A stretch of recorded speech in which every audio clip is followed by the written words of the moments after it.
ยุแห่งประเทศไทยให้ความรู้กู้ความสุข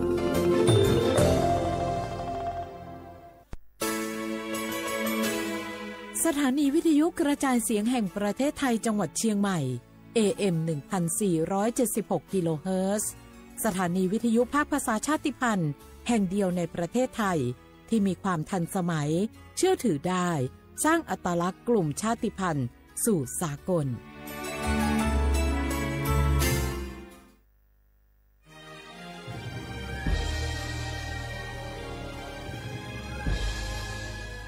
เกิดเป็นคนไทยเติบโตบนผืนแผ่นดินไทยจงภูมิใจในความเป็นไทยชาติไทยเรานั้นนับเป็นชาติที่มีความเป็นมาเก่าแก่ยาวนานเรามีภาษาวัฒนธรรมและมีสิ่งต่างๆที่เป็นเอกลักษณ์ให้เราได้ภาคภูมิใจในความเป็นคนไทยเราควรเห็นคุณค่าและมีความรักชาติหวงแหนแผ่นดินอันเป็นมรดกของบรรพชนร่วมภาคภูมิใจในความเป็นไทยโดยสำนักประชาสัมพันธ์เขต 3 กรมประชาสัมพันธ์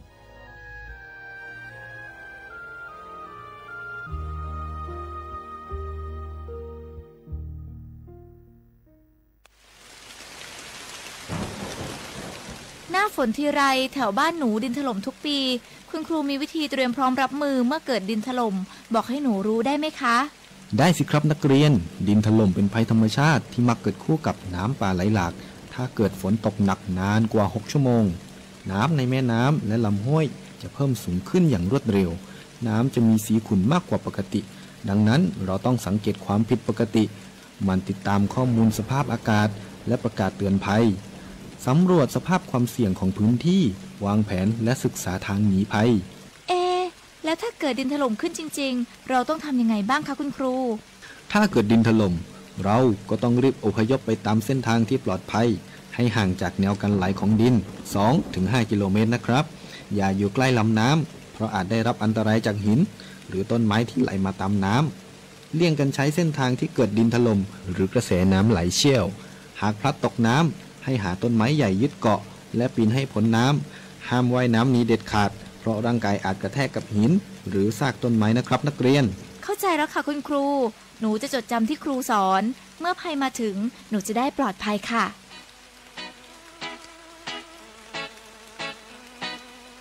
รู้ไว้ก่อนภัยมาถึงด้วยความปรารถนาดีจากสำนักประชาสัมพันธ์เขต 3 กรมประชาสัมพันธ์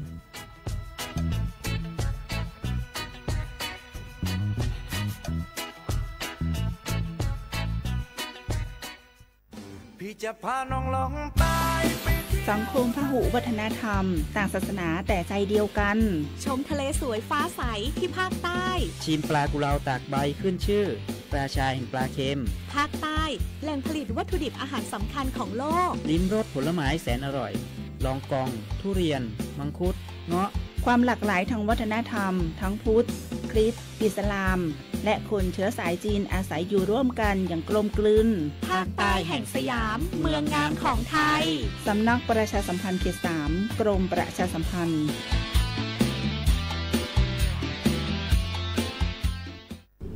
ช่วงที่พายุเข้าเนี่ยเจอทั้งฝนฟ้าคะนองลมแรงฟ้าผ่าบางทีก็มีลูกเห็บด้วยมันน่ากลัวและอันตรายมากเลยนะถ้าไม่อยากเสี่ยงโดนฟ้าผ่าก็ระวังอย่าไปอยู่บริเวณดาดฟ้าระเบียงหรือว่าที่โล่งแจ้งเช่นสระน้ำสนามกอล์ฟทุ่งนาแม้กระทั่งการใส่เครื่องประดับหรืออะไรที่เป็นสื่อนำไฟฟ้าเช่นเงินทองนาคทองแดงแต่ถ้าเป็นเครื่องใช้ไฟฟ้าก็ให้ถอดปลั๊กออกโทรศัพท์มือถือก็ต้องปิดไว้เพราะแบตเตอรี่มีส่วนผสมของโลหะก็เสี่ยงเหมือนกันระวังอย่าไปอยู่ใกล้ต้นไม้ป้ายโฆษณาหรือเสาไฟฟ้าเดี๋ยวจะโดนล้มทับเอาหรือถ้าอยู่ในบ้านต้องปิดประตูหน้าต่างให้มิดชิดป้องกันแรงลมพัดสิ่งของเข้ามาในบ้านอันตรายเสียหายหนักเข้าไปอีกรู้รับปรับตัวฟื้นเร็วทั่วอย่างยั่งยืนปรารถนาดีจากสำนักประชาสัมพันธ์เขต 3 กรมประชาสัมพันธ์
ปุ่นพรไทย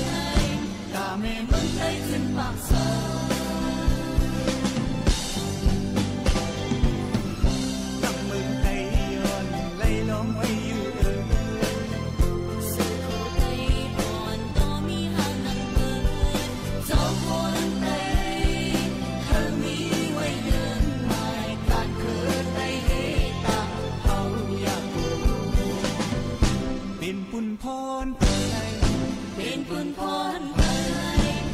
เธอเคยได้ขึ้นเยอะสูง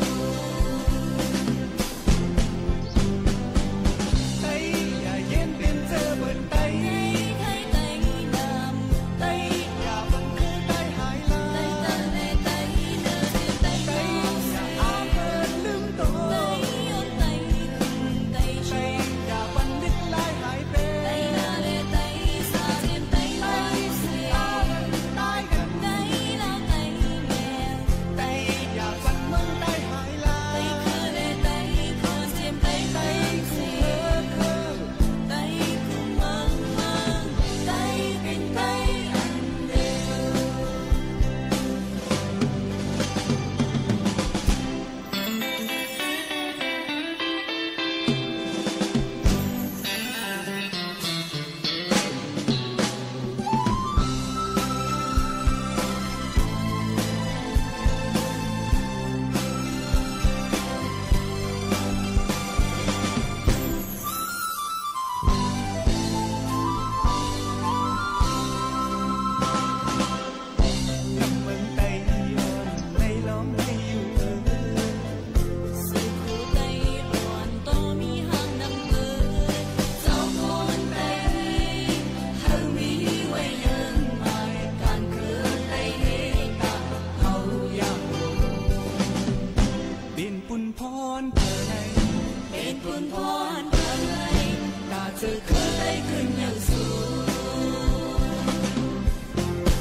ไม่สูงค่าไม่สูงพี่น้องผู้ยินถ่อมเสียงใต้ตั้งเสียงกูก็กูเกิลค่ะทบกันเนื้อตอนการภาษาความใต้ที่ห้องปล่อยเสียงสวทเก่งใหม่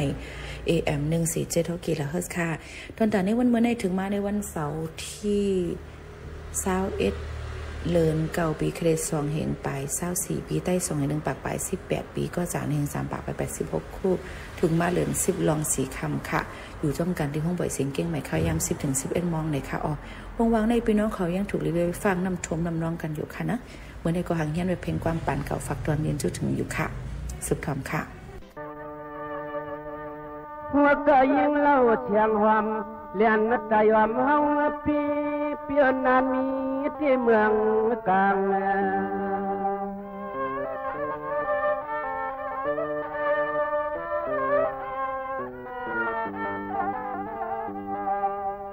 จังว่าเมื่อไหนได้ว่าผิวสันขวางห้องพอบยองสู่เล็กลาลาเลือนก็นอจืนเงินห่างทางต่อไหลเมียวไหลพบจุงใจพระคำลัง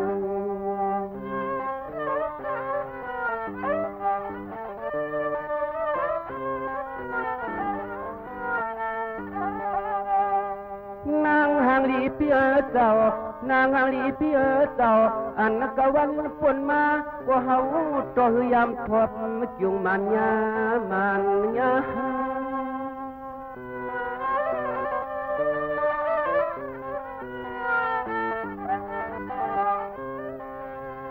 เหมือนในปีลิว่ากามทุนมุนนัดต่อ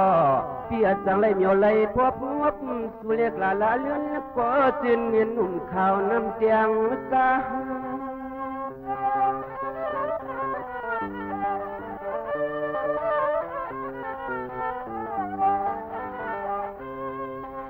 หยอดลำก็นอสำจริงลูกยิงหางหลีเปื่อนปีวันในสู่ลูกตังภายละเจ้าเขาตังปลายหนึ่งตัวกวางแก้มอ่อนควางเฮาขย้อนทำเฮาขย้อนทำเด้อนอ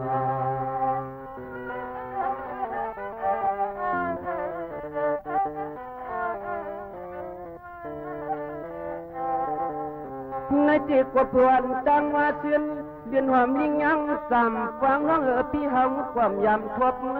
หันเมียนสุเรียกลาเลื่อนก็เจนเงินมีห่างมีทาง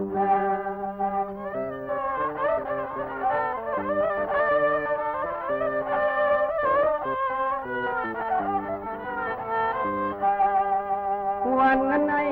ปีในเลือนในมันทวกสุเรียเฮาก็น้อเจ้าตางปีที่ในทบจุงมันทุกมันทุก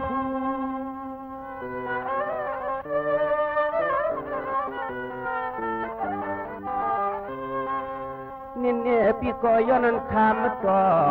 ข้าวนอกเกียงลีสวยปีซาสังหุ่นมุนพวงมาปีสองปามีก็น้ออันนี้ก็ข้างความยิ่งมอยตัวไอ้ผู้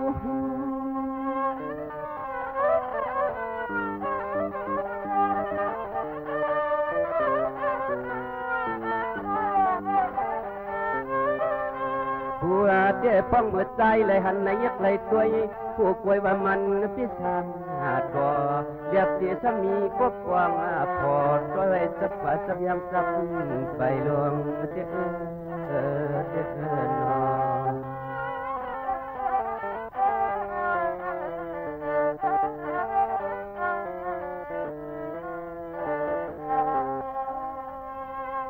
อน้องตีบนตับเขาเพื่อนก็เป็นปีเท่าไหร่เช่นเราก็ถามก็ยิ้มมันสีกำค่ะเปียโมเลียน้องปีดีทำสบายยันเก้าปีกันตั้งนี่ดีละปล่อยปีนี่ปีจวงไม่นะ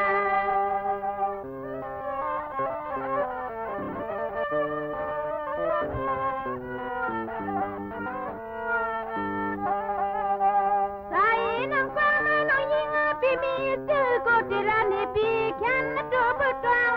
แต่มาแซวน้องยิงปีโกว่า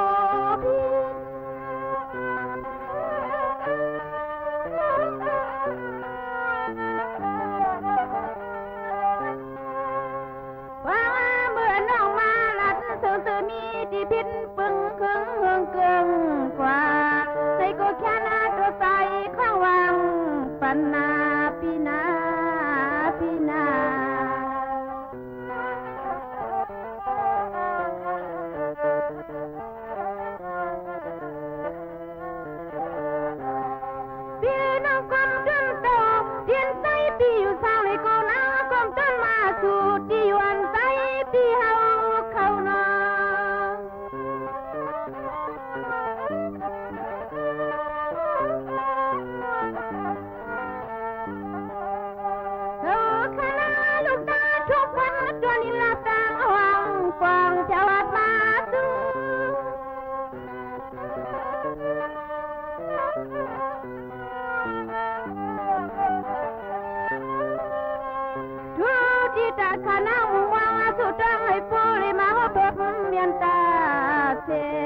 นางเลยหามุตัวก็คุยปีมาสุนางเลยทบ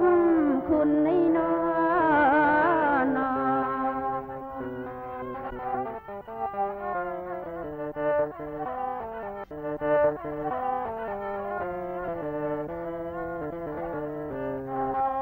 เจลูเปียนาตึงตาปิโตลุยสุดตาตะไมปุริมาพอมาตาสุปิไซ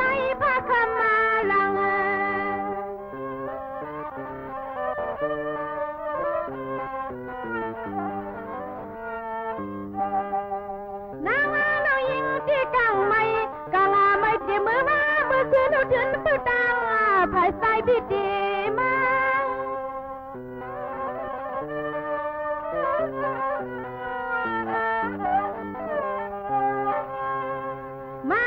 เท่าที่ไปที่ลามาเลยมาโอ้เธอมายกสิเลนาโนยิงเลยมาลัดกันจอโนคุณพี่เฮานี่โนเดือปลิสวมคุณเกลคาโนเศร้าโน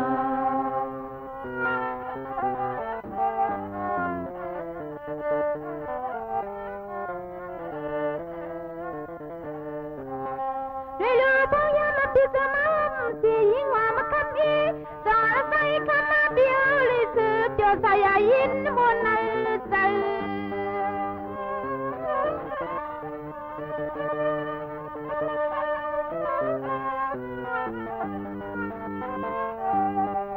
อันนั้นที่ทำแล้วมาว่าเสียงน้องยิ่งที่จงเลยมีก็หักก็เพียงมาเลี้ยงในตะวันนาตื่น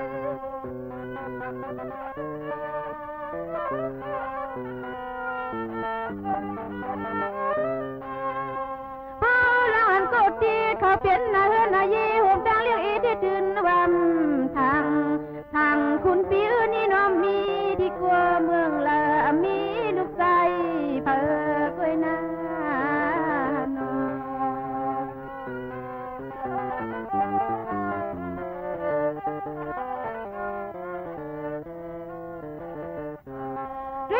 พี่รับปันยิ่งเอาขึ้นโน่นนั้นยิ่งเลื่อนนาลีมาหัวตัวมาตัวส่งสู่บนเธอใจใน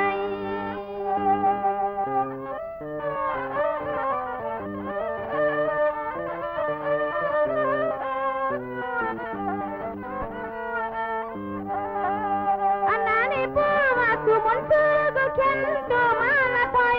พี่นี่นางขลุพี่นี่นะ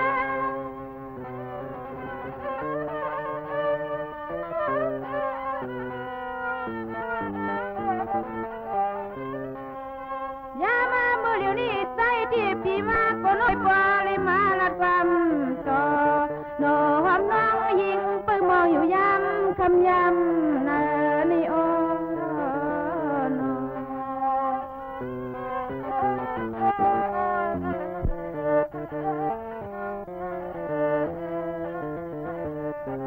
านกลางเสือเพียวค่ะมีจริงในก็มาลาดีขันน้องสีกำคาเพียวไปแผ่นนาน้องยิ่งอันกลางแฟนปีมีไว้อยู่เนื้ออกซกไว้อยู่เนื้อไข่หนังหรือป้อไรไข่ออกหมอกนี่น้องนั่นเนี่ยเปิดขอมนาน้องยิ่งนะ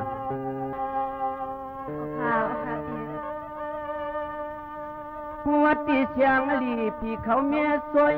เปลี่ยนเปลี่ยนไปเปลี่ยนมองกวย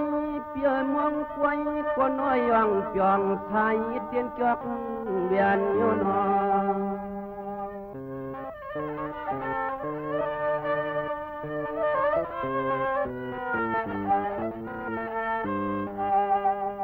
นี่เนียน้องห่างดีเปลี่ยนขันไหนแต่ว่าไปเลยมีก่อนวันนี้ลูกชายเพิ่นซ้อมเลี้ยเสียปลาแขน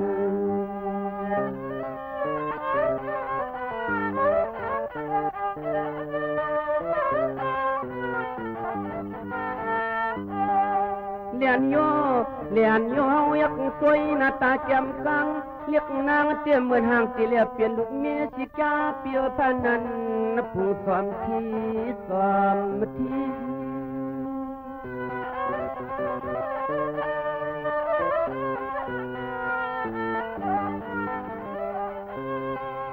ี่นี่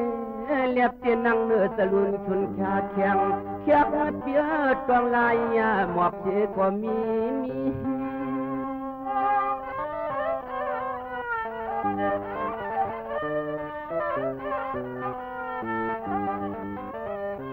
เปียวุดเล่าเปื่อนเฮาเลยหันเปื่อนเลยพบกันที่ไว้ปีซอยไว้เสที่คอสะโพกขอความปีเฮาเลยย้อนตักย้อนยองอ่างต่ออีกหนึ่งย้อนพึงกลางหามเลยเด็กมาหนอ อยู่ในตอนการความกับฉุกเนี่ยค่ะคำนำให้ต้องตาว่าสั่งให้ต้องความคำนำใจใหญ่เฮอไปตั้งเกลีเกาะ ข่าวจากกา10วันข่าวลีไปตั้นผักข่าวเมืองไก่เลียบคึกอ่ำป้อลึกลงหลังข่าวเมืองไก่เลียบเจอหันเกออ่ำกาหือ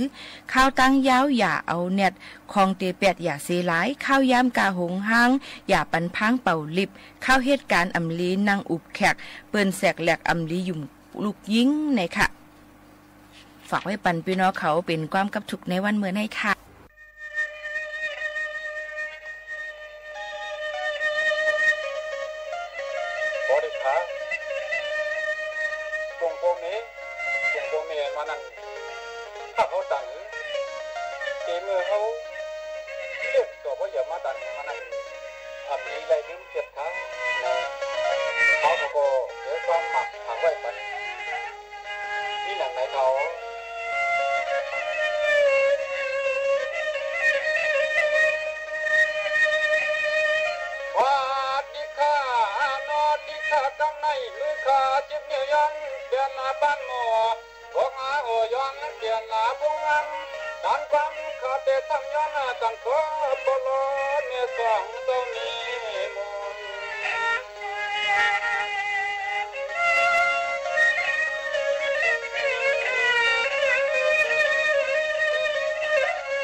กูยามมาลักความนักบ่ไปตีที่หักหน้าฟองมาอยู่ในปลอมีดัง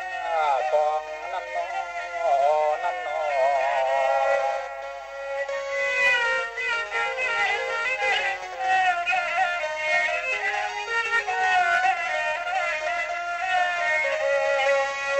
ใจกวนต้นสักเดือนในวัดเนาเฮืองเพียงโตโกเปลี่ยนยาวยืนผู้เด่นก็ลอนี่อำยอดด้วยหน้าโป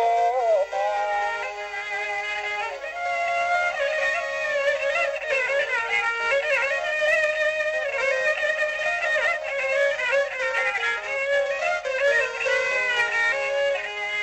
วางอาเมื่อคำลูกมาใจละอยู่ใครวัดนาหัวพัดกันนาบวงปอกโตจับลม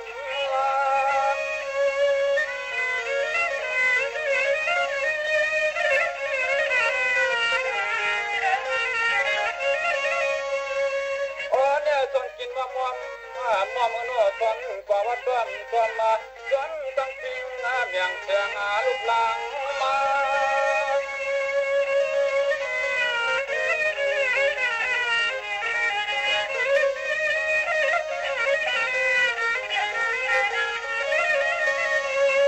ยาเมื่อคำลูกมาตายใครกินก็โบโนอันนี้สมเขาจอกมาพอมากินบ่มาหนุ่มนอนหน้าหัวเดี๋ยวดูเสียยังจับหลังนั่นนอนั่นนอ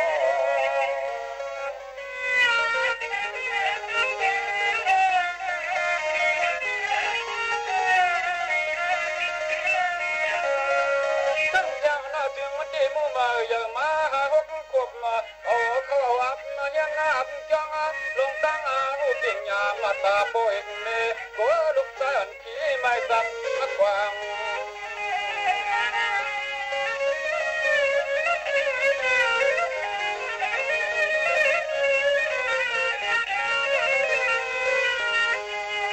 กำมานั่นสวน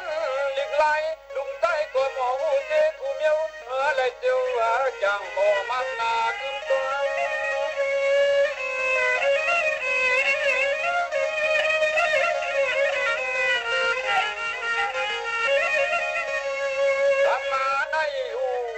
มีดอกพินหมอกงาปอกงามีอายาให้คำลูกใจนี่คำป้อละเย็ดหน้าทางต่างเสียและเห็ดหน้าลวง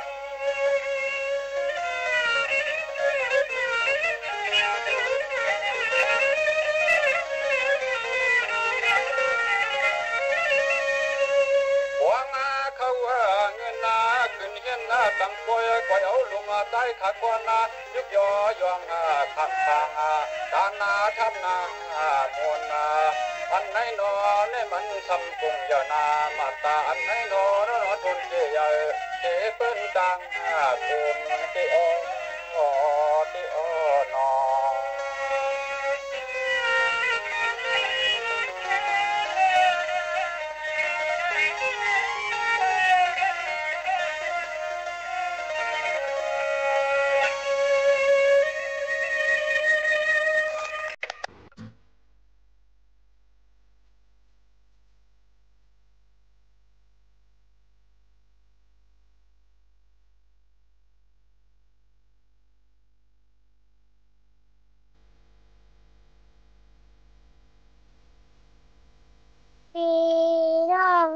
เขาตึกถอมห้องปล่อยเสียงสวทเก้งใหม่ AM 1476 กิโลเฮิรตซ์ค่ะอย่าลืมปั่นแห้งค่ะนะ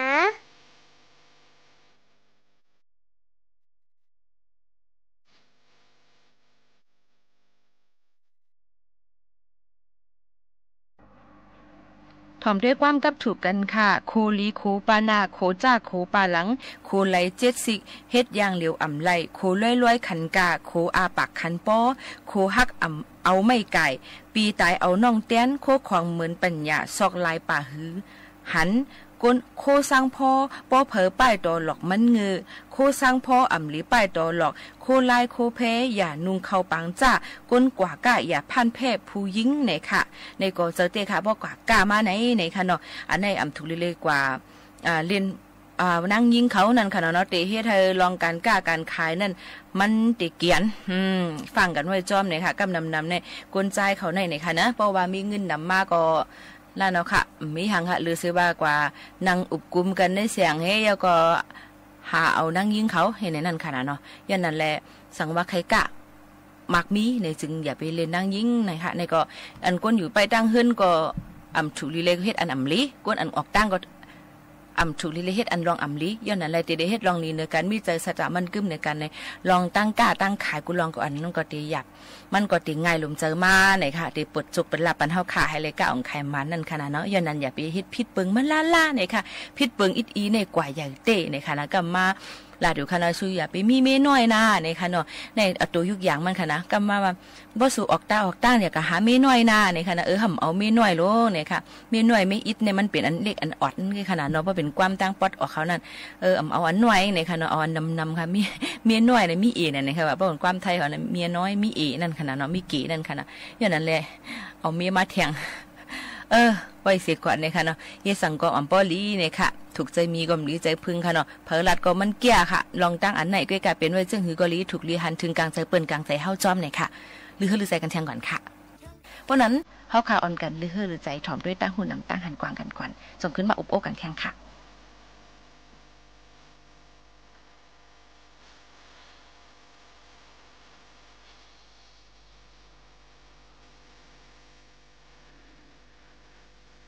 เขากินสังได้ยาวป้อมก่อนเลี้ยนแห้งเลยมันไปมีแห้งอ่ะนะ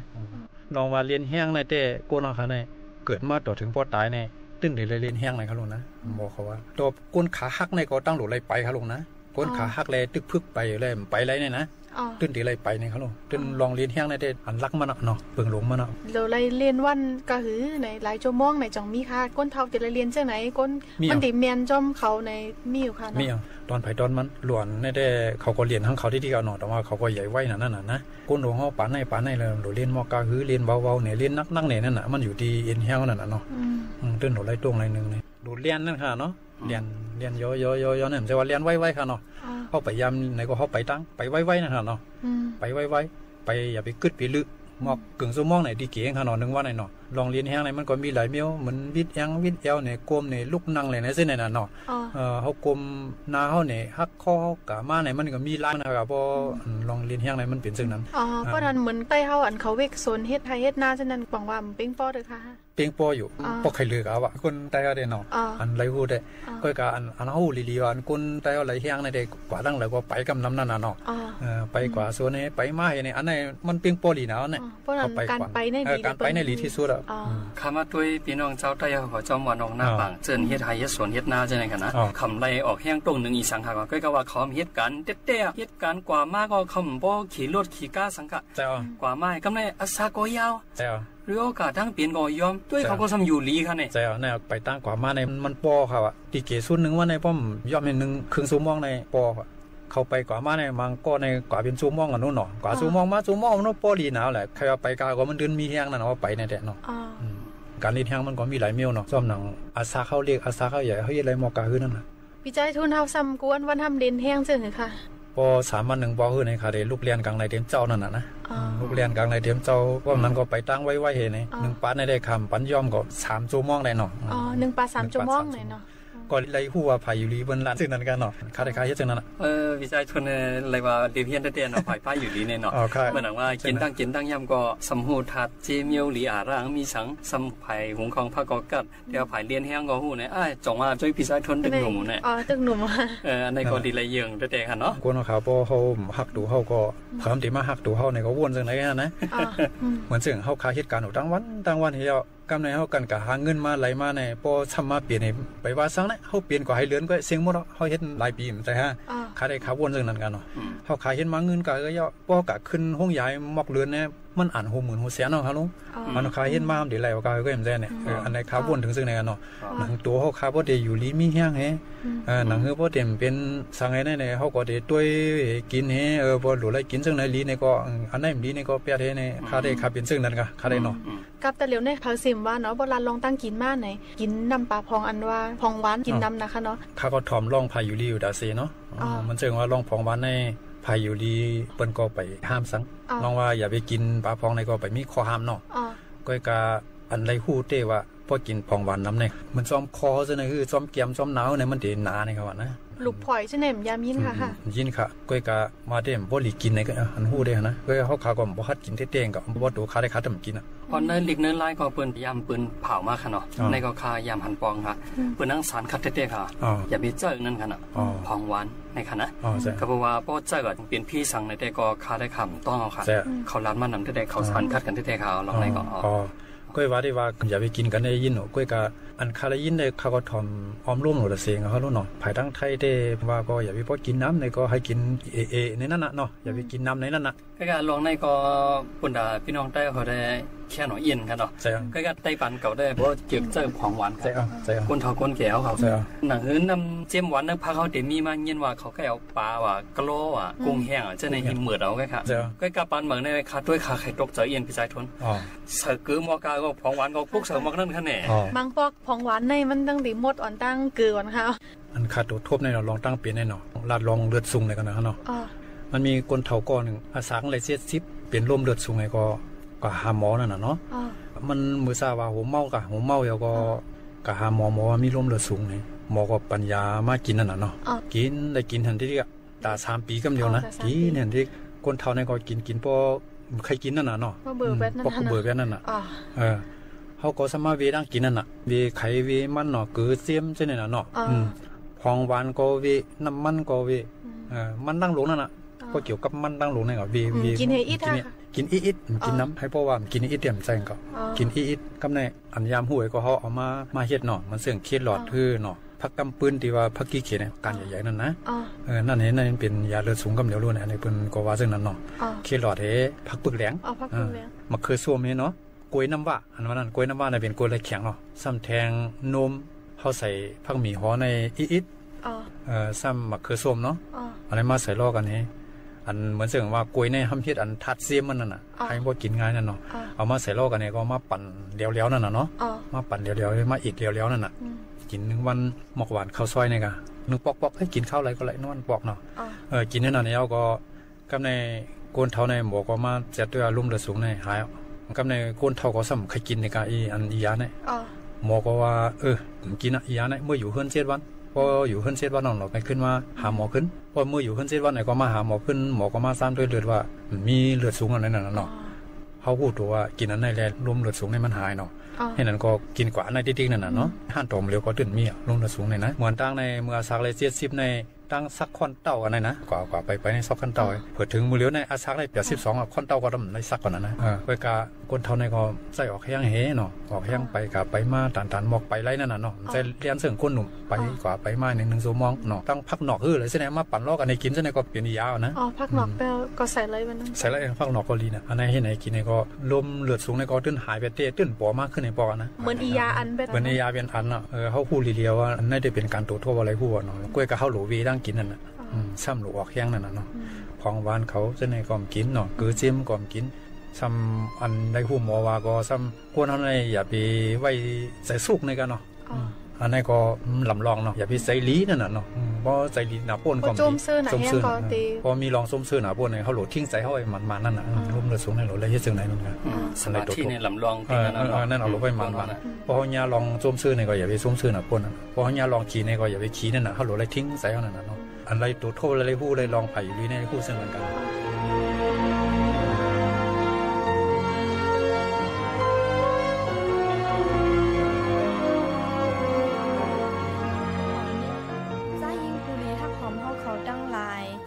ไล่ลือหรือใส่ถ่อมด้วยปื้นหู้ตังหันเอามาฝากตอนจนถึงพ่อแม่พี่น้องเขายุ่มยำว่าได้เป็นพ่อนหลีตอนแต่พี่น้องเขาอำนำก็เก๋ค่ะย่านั้นเมื่อในเป็นวันศิลเสแหละยังได้เอามาป้าดังธรรมะตระคอสอนใจฝากตอนจนถึงพี่น้องเขาอีเย่าก็จังขึ้นมาลบหลังกันในตอนนิ่นสุดในวันเมื่อในค่ะตั้ง1 เสียในอย่าไปกว่า2 ป้าว่ะกว่าป้าเหลียวไว้ว่ะบุษณะเสียนเขามีตั้งหู้จอมความพระเป็นเจ้าคอในนะตั้ง1 เสียในอย่าไปกว่า2 ป้าป่าไหลป้าcái bọn nàyป่าป้าเหลียวcái bố quả songป้าสามเป็นสังลาbọn này bốป้า1 โหดราbọn nàyป้า1 เดียวbọn này thì đâyอยู่หลายๆด้วยว่ะความนั้นได้จะมีกว่า2 ป้าป่าป้าเหลียวcáiเหตุการณ์ถึงดีว่ะ ตั้งหนึ่งเสียไหนกว่าหนึ่งป้าไปวะยอเพราะว่าซึ่งนั้นยาวเพราะไหนก่อนไงสังฆาเขาจะ60 ป้ากว่าเปียกน้ำเมื่อกับนั้นนาตั้งออกเสียงจันวันออกนาตั้งจันเสียงจันวันตกนาตั้งตกเสียงหองวันตกนาตั้งหองเสียงหองวันออกนาไตนาเนื้อไหนสังฆาเขาจะ60 ถึง 60 ป้าเจียบเพตั้งนั่นสิแหละกว่ากู้ภัยกว่ากู้ตั้งกับหาโหดราพระเปลี่ยนเจ้าเนี่ยนามารูปังอันนี้สังนามารูปังทุกขังนามารูปังอนัตตาข้อใน3 ข้อนั่นสิแหละเขาจะกัดศรัทธาเขาผู้ปองใส่ตราเลยเขานี่ปั่นวะเนี่ยเขาจะกัดขัดใส่โหดราสิไหนกว่าขัดใส่โหดราพวกไหนเนี่ยพระเปลี่ยนเจ้าเนี่ยตั้งเอา1 ว่าต่อถึง20 ว่าเนี่ยพระเปลี่ยนเจ้าเขาหวานวะเนี่ยไปยามีเนาะผู้สิในสิเนาะเขาพระเปลี่ยนเจ้าตั้งเอา1 ว่าต่อ20 ว่าเนี่ยไปมีสังวะไหนเขาว่าสาไปมีต้องไหมนะเขาว่าสานะยังวะไหนไปมี20 ว่าก็อยู่20 ว่าจังไหนกันเขาว่าสาไปมีบอกสังฆาเขาจะก็ให้กว่าแล้วกว่าติ๊กๆอ่ะโบหูตรายบอกเนี่ยก็กว่าติ๊กๆอ่ะสังฆาเนี่ยกว่าวันไตกว่าเว้งหรือกว่าดังในดังนากว่าไอ้สังลากว่าหาโหดรากว่าหาโหดทำเตียนน้ำเตียนทำอันนั้นเหตุการณ์ในติ๊กๆอ่ะมีการสังเสริมสังฆาเขาจะเนี่ยโยบ่ว่าถึงมาว่าเช้า1 ระยะบ่ไหนก็ไหนพระเปลี่ยนจะเปลี่ยนมาเมื่ออายุ30 บ่ว่าเช้าว่าบ่ไหน40 50 บ่ว่าพระเปลี่ยนจะอะไรมาอายุ50 ยาบ่ไหนก็ไหนสังฆาได้อ่านหูเสียนว่ามีมาตรงนั้นอ่านก็บุษีในสินเขาอ่านหูเสียนมันก็ไม่ครับเมื่อวานทุนนึงมีหลายป้าบ่ไหน60 ป้าหลายมาเช้าปีไหนสังฆามีมาเกิดบ่ไหนอ่านหูเสียนก็ไหนน้ำหนาวอ่ะโยปัญหาก้นเขาได้ยังพวกก้นนำมาพวกไหนจงมันสุกซักอ่ะจำมาเลยดูผู้สิในสินเขาจังสุกซักวันไหนสุกซักยาก้นเขาได้ตึ้งเป็นอันกุฏิอ่ะเนาะมี2 ก็สุกซัก2 ก็มี3 ก็รู้สุกซัก3 ก็อ่ะจังว่านั้นผู้สิในสินเขาว่านั้นยาพอมี10 ก็สุกซัก10 ก็มีปากก็รู้สุกซัก1 ปากนั่นนะผู้สิในสินเขาสังเกตสักไหนนะว่าไหนอยู่ที่เฮิร์นแค้นหัวเนาะแค้นหูดีนาเฮิร์นเนาะฮัลโหลปัญหากูลองสุกซักกูลองได้เพราะใครหูว่าไหนก็อยู่ในดูเหม็นกำนำไหนหูจี้ดีนะสุกซักเมืองโกนอันว่าไหนได้สังฆาเขาเจ้าว่าไหนก็ไหนเมื่อมี1 ปาก 2 ปากได้ป้าเลยก็ถ่อมกันเนาะว่าไงถ่อมกว่ามาเด้อโยเพื่ออ่านหูเสียนมันมาว่าไหนเป็นหนึ่งมาว่าไหนโยก็ไม่เรือเนาะไหนก็ไหนถ้าเป็นเราก็ด้วยอะไรกูเปล่ารู้เฮ็ดนั้นมาน่ะกำไหนเปลี่ยนเสื้อหือมาบ่ไหนโป้หัวเจ้าไหนไหนกูน่ะเฮ็ดการทางผู้สิในสินเขาวันนองน้ำปังไหนเปิ้นเฮ็ดนาเปิ้นได้ทราบผูกหน้าน่ะซ้อมหน้าน่ะเขาไหนสังฆาเขาเจ้าอ่านหูเสียนมาเนี่ยกว่าดีแล้วว่าไหนกว่าวันไตกว่าเมืองเหนือได้กว่ากูไผ่กูตากำไหนโป้เปลี่ยนในมาสร้างแบบเป็นสังบ่ไหนต้นเขาอันเปิ้นผูกไว้ในน้ำใหม่ๆเท่านั้นน่ะเขาเจ้าไปทางว่าไหน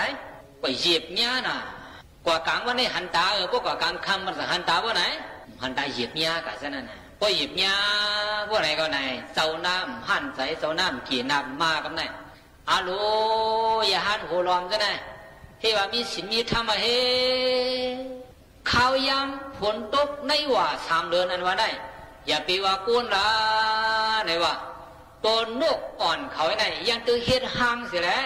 พองยำฝนตกในเขายังกว่าเลยกันบุษีในสินเขาพอยามในหวานในนกเฮ็ดสังวันไหนพอฝนตกมาบ่ไหนนกในเฮ็ดห้างในอยู่ในห้างในแบบพองในหวานในขมกว่าแล้วว่ะ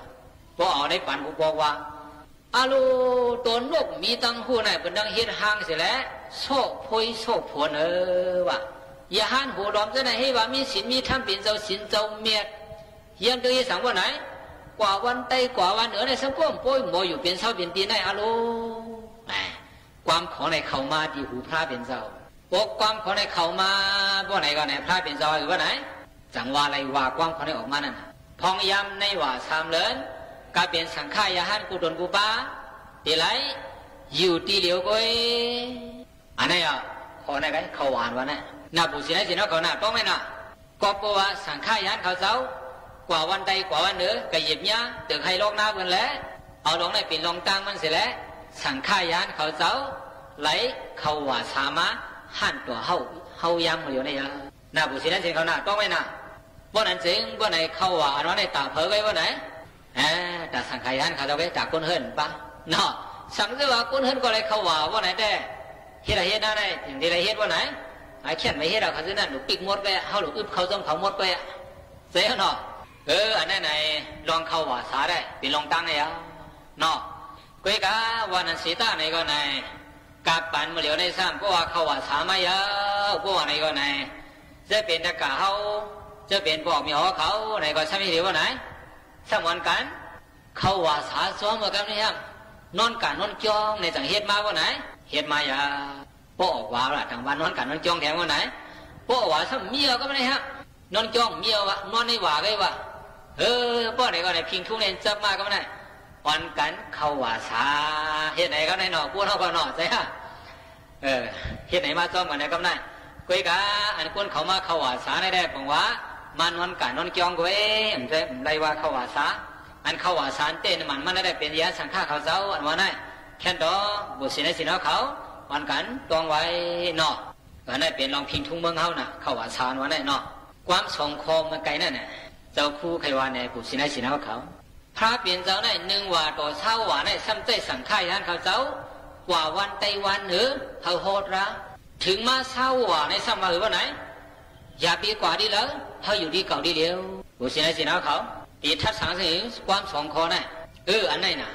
คอน่ะเท่าหรือป่องแซ่น่ะใครว่าสังว่าไหนกุนโหตระได้เป็นสัง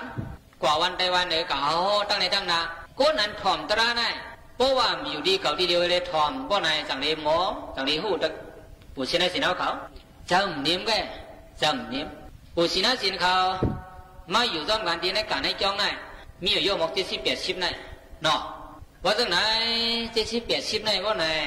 ป้มใจเลี้ยวกันว่าไหนจังบุษนะสินเขาที่อยู่ร่วมกันได้ยังไงจังบวชได้รู้มีอยู่ไรกันมีอันแล้วล่ะใจเลี้ยวกันว่าไหนเก่ามาเฮ็ดบุษนะสินมานอนกันนอนเปียดป้าไหลป้าว่าไหนไปสินเปียดป้าว่ะพวกเป็นบุษนะสินว่าไหนอันไหนเอาอันบุษนะสินเขาอยู่ร่วมกันแล้วไหนเป็นสินเปียดป้าเนี่ยหน้าบุษนะสินเขาหน้าอันทิ้งเป็นบุษนะสินเขาได้เปลี่ยนอันไหนอ่ะว่ามีอันทิ้งมันว่าไหน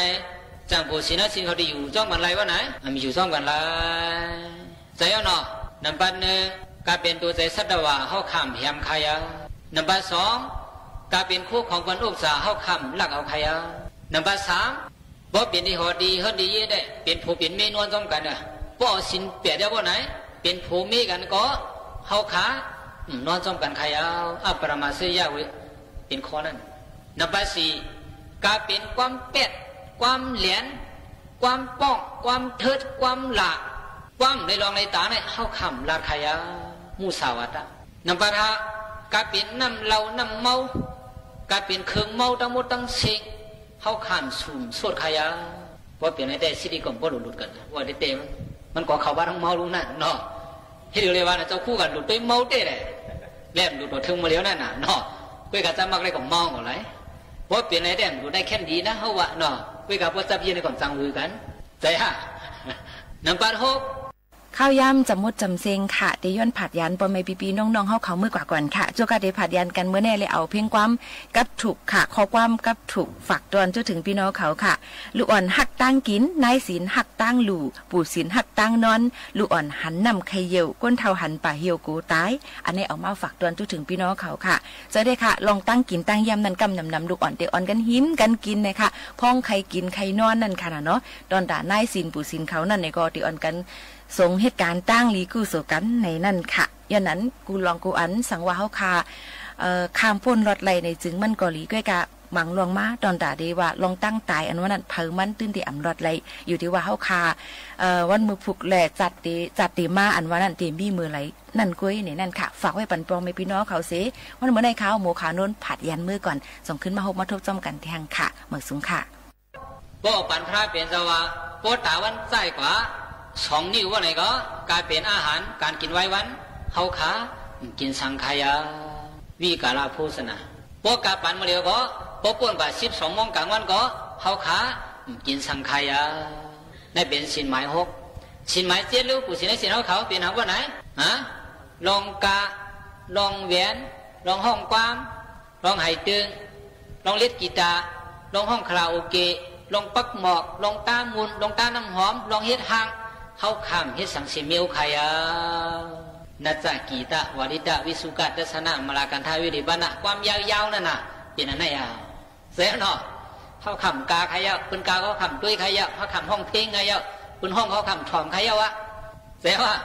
การเป็นเครื่องต่อยเครื่องตึงเขาคำเฮียนใครอ่ะหมวกกลมปักใครอ่ะมุนกลมตาใครอ่ะน้ำหอมกลมตาใครอ่ะลองเฮียนห่างดังโมดังเสียงเขาคำเฮียนสังใครอ่ะเนื่องเวใครอ่ะได้เป็นสินหมายเจ็บเสียเนาะสินหมายเปลี่ยนรู้กูสิได้สินเขาปุกษาเสียนะมาเสียนะอันเป็นที่สูงที่เม็ดอันเปิ้นเอาเงินเอาคำเฮ็ดไว้เขาคำกันนั่งกันนอนใครอ่ะหรือเสียนั่นกาคนอันมีวายอย่างหรือเขาคนเท่าคนเก่งหรือเขาเท่านั้นก็เขาคาเต็มไปอยู่เนื้อสูงหรือเขาดีใครอ่ะสินไหลป้าผู้สินไหนสินเขาอันมาไปที่ไหนวะไหนสินเปียดป้าปีนั้นให้เอาสินเปียดป้านะอันไหนน่ะไปบรรพุสินไหนสินเขาเปียดป้าเนี่ยน่ะคิงในก็ไปสินเปียดป้านายปุ่นก็ไปสินเปียดป้าบ่ไหนไปอยู่กูโกกูโกนบ่ไหนผู้สินไหนสินเขาสามารถหนีมือบ่ไหนหนีมั่วอะไรหนีมั่วอะป้อมไปดูบ่ไหนป้อมไปเฮนิมล่ะสุกช่างหมดกันนะป้อมไปสินไหนบ่ไหนว่ากว่าปูว่าอยู่ที่หอที่เฮิรนที่เย่น่ะมันสุกยุงกูสามเชียนเปิงกัดไล่ห้อนไล่ไม่ได้สิแล้วนายนางเฮือตีกัดดีเย่น่ะตัวแก่ตัวข้าวน่ะวันหนึ่งเต็มในบ่ไหนวันกันมาหักเอาสินเปียดเสร็จแล้วนอนตีกันดีจ้องน่ะน่าบุสินไหนสินเอาเขาน่ะเข้าใจหรือความเขาน่ะเข้าใจเอาสินเปียดได้ตั้งเอาสินเปียดที่มือกลางไหนมาโตถึงว่าผู้กลางไหนอย่าไปปันมันหงมันหายสินเปียดเมืองไกลนั่นหน้าผู้เสียสินเขาหน้ากำลังสุดนี้ให้หาคนรับฟังหรือโทรปรึกษาสายด่วนสุขภาพจิต1323ตลอด24ชั่วโมงคนไทยไม่ละเลยโรคซึมเศร้า